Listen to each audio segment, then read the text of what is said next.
Olá, meus amigos e minhas amigas. Como a gente tem acompanhado, essa semana foi intensa nos desdobramentos do conflito na Ucrânia.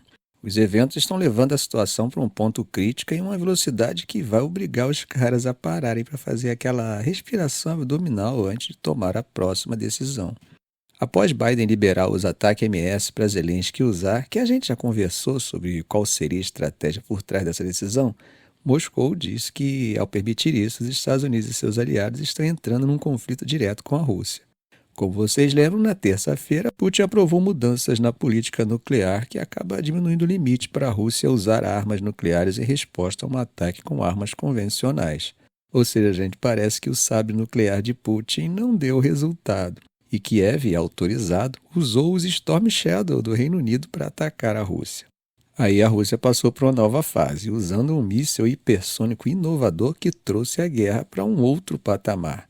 Zelensky, em seu discurso noturno em vídeo, descreveu o uso do novo míssil pela Rússia como um aumento da intensidade do conflito. Ele comentou que o ministro da Defesa da Ucrânia já está em conversas com os parceiros internacionais sobre novos sistemas de defesa aérea que possam proteger vidas dos novos riscos.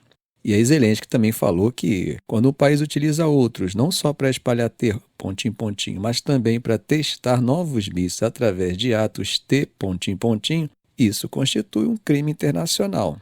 Ele falou também que os ucranianos precisavam se manter atentos, destacando que Putin continuará tentando intimidá-los, porque essa foi a maneira como ele consolidou todo o seu poder. Já o Kremlin disse que o lançamento do Oresnik foi um aviso ao Ocidente sobre a adoção de ações e decisões arriscadas em apoio à Ucrânia. O Oresnik foi disparado com ogivas convencionais, não nucleares, mas poderia ser abastecido com essas ogivas. Putin explicou que, embora não seja uma arma nuclear, o impacto e a precisão do míssil o torna comparável a esse tipo de armamento, especialmente quando usado em grande número e junto com outros sistemas de longo alcance e alta precisão. Ele também afirmou, gente, que o míssil era impossível de ser interceptado por qualquer adversário e destacou que atualmente não existem contramedidas capazes de derrubar esse tipo de míssil. E não para por aí. Ele também disse que os testes continuarão e que vai iniciar a produção em série dessa nova tecnologia.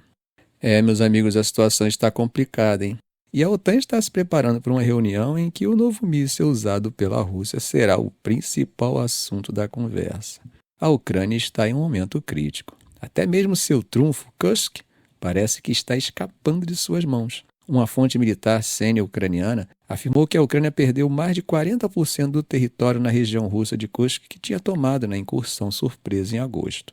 E essa perda é resultado de uma série de contra-ataques russos. A fonte, que faz parte do Estado-Maior da Ucrânia, disse que a Rússia mandou cerca de 59 mil soldados para a região de Kursk desde que as forças de Kiev invadiram a região. Segundo eles, os ucranianos chegaram a controlar uns 1.376 km². Agora eles controlariam algo em torno de 800 km², que são 309 milhas quadradas. Vocês lembram que o objetivo de Zelensky, quando avançou em Kursk, era conter os ataques russos no leste e nordeste da Ucrânia. Ele esperava forçar a Rússia a retirar as tropas que avançavam no leste. No entanto, acho que não deu muito certo. Isso porque as forças russas ainda estão avançando na região leste do Donetsk, na Ucrânia. A fonte do Estado-Maior ucraniano reforçou que cerca de 11 mil soldados norte-coreanos chegaram à região de Kursk para apoiar a Rússia, mas a maioria dessas tropas ainda estaria terminando seu treinamento.